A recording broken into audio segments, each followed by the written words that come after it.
Howdy guys, in today's video we're going to be looking at part number 4, and this will be from our advanced flat parts. But before that, let's have a quick intro first.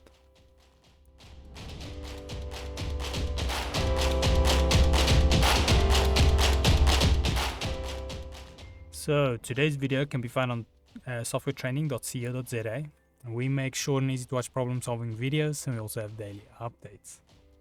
Otherwise, we head back into the program here. Now today's shape, part 4. Some of you might recognize it from part 3 and part number 3 from our intermediate flat parts. Now this is obviously going to be a bit more advanced version of it. So if we head here to flat parts, go to P4 and then select that, and then from our little menu here we can see we have 5 different settings. On the side here we can also see those 5 settings. So first of all, we've got X, which is the width. So let us set this. I'm going to make this maybe something like 400.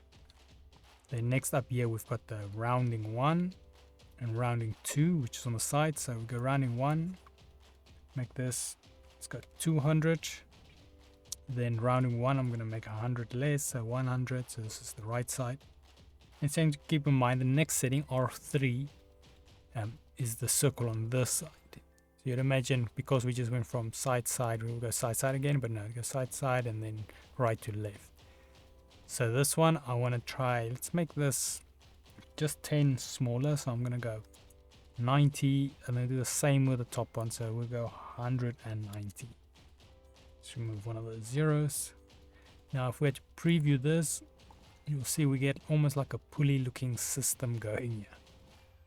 So it's got some form of belt on with your circles. It's obviously not what you're going to be doing. I'm just messing around for the sake of the tutorial. You'll obviously add in your relevant information and measurements. But yeah, I thought it looks pretty fancy like this. So let's go 1, say add it. And then we add this to our actual shape. There we go, we've got a pulley. I made it maybe a little bit large. So I think what we can do is let's just throw this one inside the center. And then select both of these and move it back up so we don't take up too much space. So there we go, that is part number 4. It is a handy tool, and like I say, it's an advanced version of part number 3. But yeah, otherwise we head here to softwaretraining.co.za.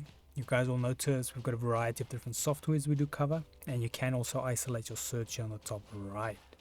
If you do not, however, find the training videos you're looking for, just simply go here, request the training video, fill in the mini form, and then we'll do our best to try and make that for you.